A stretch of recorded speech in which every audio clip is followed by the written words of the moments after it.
In the winter of 1959, 9 young souls stepped into the frozen wilds of Russia's Ural Mountains. They were hikers, students, dreamers, led by Igor Dyatlov, a name now etched in mystery. Their goal?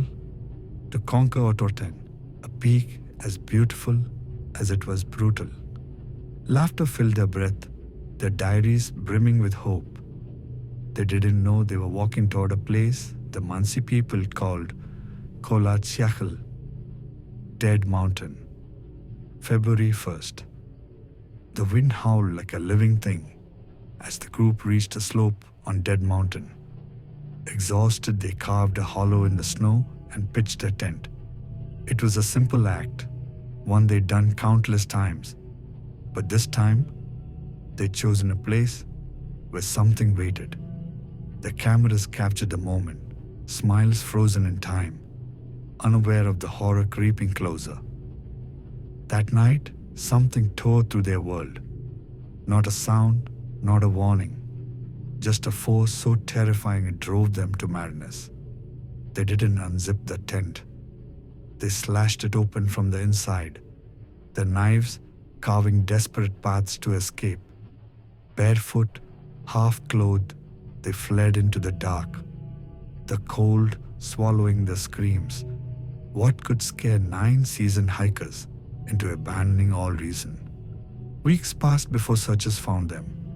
The scene was a nightmare etched in snow. Yuri Doroshenko and Yuri Krivonishenko lay by a dead fire, their hands burned, their bodies stripped to their underwear. Igor Dyatlov and 2 others were nearby, frozen in poses that suggested they'd tried to crawl back to the tent. But the worst was yet to come. In May, the snow melted, revealing the rest. 4 bodies lay in a ravine, the injuries defying explanation. Lyudmila Dubinina's face was a hollow mask, her tongue, eyes, and lips gone. Semyon Zolotaryov's ribs were shattered, as if crushed by an impossible force. Nikolai Thibault Brignol's skull was fractured, and their clothes, they carried traces of radiation, a silent scream from an unseen source. The Soviet investigation was quick, too quick. They called it a compelling natural force and buried the files in a secret archive. But the clues didn't add up. Why were the footprints calm, not panicked? Why did someone dress in the deadly cold? And what left those burn marks on the trees, as if a heat ray had scorched the forest? The lead investigator, Lev Ivanov, later admitted he'd been ordered to hide the truth, something about flying spheres in the sky. For decades, the world has tried to explain the unexplainable.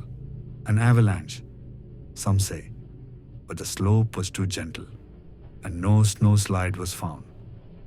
Secret military tests, perhaps, with radiation as the smoking gun. Others whisper of darker things, Yeti, aliens, or a curse tied to the Mansi's sacred land. In 2019, Russia reopened the case, blaming a slab avalanche, but the families and the shadows of Dead Mountain aren't convinced. Today, Kolatsiakhl stands as it always has, cold, silent, and watchful. The Dyatlov Pass Incident is more than a tragedy. It's a wound in reality, a question that echoes in the wind.